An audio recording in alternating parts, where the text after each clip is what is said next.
विपक्ष को यह संदेश दिया कि वो दौर बीत चुका जब विरासत से तय होते थे कि सिंहासन किसका है।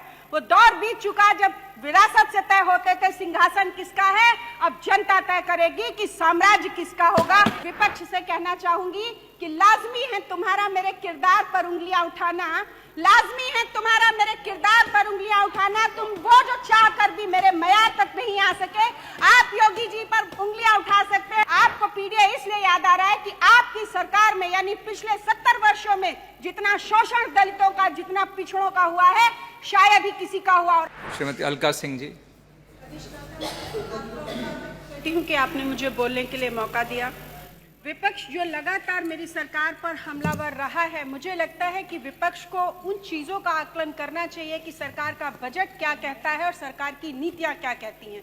हाल ही में मान्यवर कुछ प्रदेशों में चुनाव हुए और सरकार की नीतियां, उसका बजट चाहे केंद्र सरकार हो या प्रदेश की सरकार हो, वो क्या कहता है, जनता क्या सोचती है, जनादेश ने जवाब दिया है। हरियाणा का जो चुनाव था, ये महज चुनाव नहीं था, ये हार जीत का मुद्दा नहीं था। हरियाणा के चुनाव ने यह साबित किया कि जिस अन्नदाता किसान के नाम पे इस देश को अराजकता में झोंकने की कोशिश की गई, हरियाणा को जाट बनाम गैर जाट की राजनीति में बांटने की कोशिश की गई, जातिवाद की राजनीति में बांटने की कोशिश की गई, उस हरियाणा ने सरकार की नीतियों पर मोहर लगाते हुए यह संदेश दिया कि हम सरकार की नीतियों से सहमत हैं। अन्नदाता किसान ने एक सुर में सहमति दी। हरियाणा एक प्रयोगशाला थी, बहुत बड़ी प्रयोगशाला थी अन्नदाता के नाम पर। इसके बाद चुनाव आता है दिल्ली का। दिल्ली जिसे मिनी इंडिया आप कह सकते हैं, पूरब से पश्चिम और उत्तर से दक्षिण का व्यक्ति निवास करता है, और उस दिल्ली के व्यक्ति ने, प्रत्येक राज्य के निवास करने वाले व्यक्ति ने एक सुर में सरकार की नीतियों को सराहते हुए जवाब दिया कि हम सरकार की नीतियों से सहमत हैं और ये वो सरकार है कि यदि हमें समस्या हुई तो घुटने के बल बैठकर सरकार हमें सुनेगी।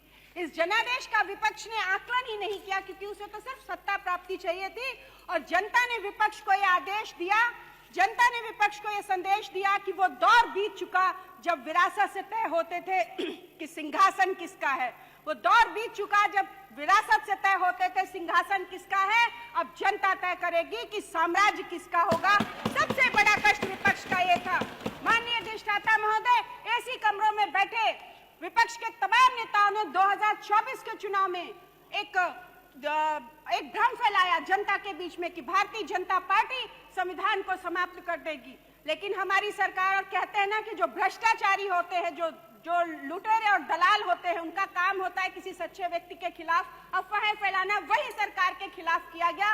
लेकिन सरकार, चाहे माननीय प्रधानमंत्री रहे हो या मुख्यमंत्री रहे हो, सर झुकाकर जनहितकारी नीतियों की बात करते रहे, क्योंकि वक्त नहीं था उस प्रोपेगेंडे का जवाब दे पाने का। संभवतः लोकसभा चुनाव में इन्होंने खूब चलाई अफवाह, लेकिन जनता जनार्दन ने उत्तर प्रदेश विधानसभा के चुनाव में सूद समेत इनको जवाब दिया है और ये बताया है, और जनता ने जो जवाब दिया, बता दिया कि तुम्हारी अफवाहें सिर्फ अफवाहें हैं। इन छद्म युद्धों से सरकार को आप गिरा नहीं सकते हैं। और विपक्ष से कहना चाहूंगी कि लाजमी है तुम्हारा मेरे किरदार पर उंगलियां उठाना, लाजमी है तुम्हारा मेरे किरदार पर उंगलियां उठाना। तुम वो जो चाह कर भी मेरे मयार तक नहीं आ सके, आप योगी जी पर उंगलियां उठा सकते हैं, लेकिन 20 वर्ष अपने शासन को देखिए।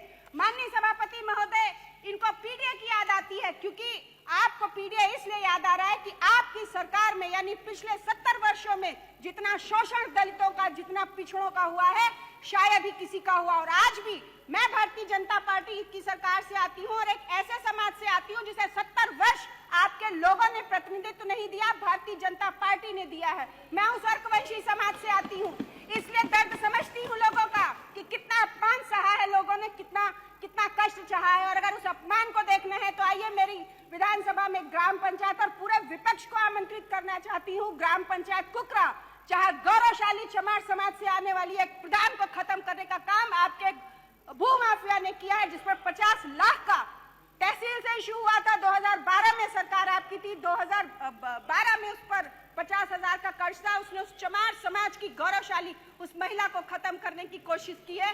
ये किया है आपके लोगों ने। माननीय सभापति महोदय, इसी के साथ मैं बताना चाहती हूँ कि 2022 के बाद से माननीय मुख्यमंत्री ने विधानसभा संडीला को मेरे प्रस्तावों पर करोड़ों रुपए की सौगात दी है। और ये सरकार क्या तरीके की कंपनी जिसका ऑटोमेटिक जो पूरा सिस्टम है और एशिया की पहली कंपनी है जो संडीला में लगाई गई है। आप तथाकथित विपक्ष के जनप्रतिनिधि उसी संडीला के इंडस्ट्रियल एरिया में वसूली क्या करते थे इनकी सरकार में, लेकिन आज बर्जर सरी की कंपनी वहां पर खुली है। औद्योगिक क्षेत्र माननीय मुख्यमंत्री लेकर आ रहे हैं और हरदोई और लखनऊ से हरदोई हाईवे दिया है। करबद्ध निवेदन माननीय मुख्यमंत्री से करना चाहूंगी, कुछ क्षेत्र की सड़कें हैं जो विपक्ष ने अपने कार्यकाल में इसलिए नहीं बनवाई कि जनता कनेक्ट हो जाएगी तो इनसे सवाल जवाब करने लगेगी।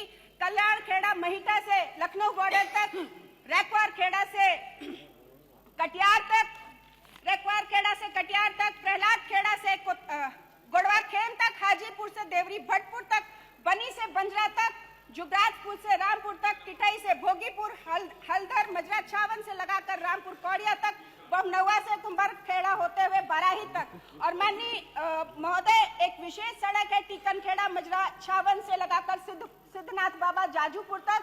ये सड़क इसलिए बहुत ज्यादा जरूरी है क्योंकि पिछड़े समाज से आने वाले कश्यप समाज के लोगों का आस्था का केंद्र है सिद्धनाथ बाबा जाजूपुर, जो विपक्ष ने अपनी सरकार के समय कराया ही नहीं, भारतीय जनता पार्टी की सरकार वहां पर कार्य करा रही है।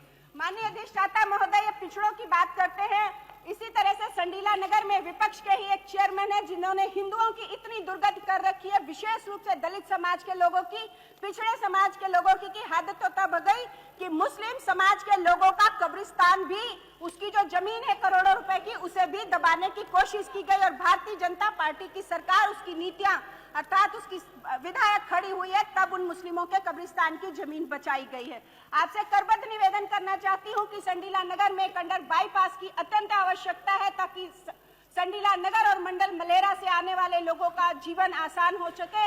इसीलिए संडीला और इसके साथ ही संडीला नगर पालिका का परिसीमन भी अत्यंत आवश्यक है ताकि हिंदुओं की दशा में सुधार हो सके।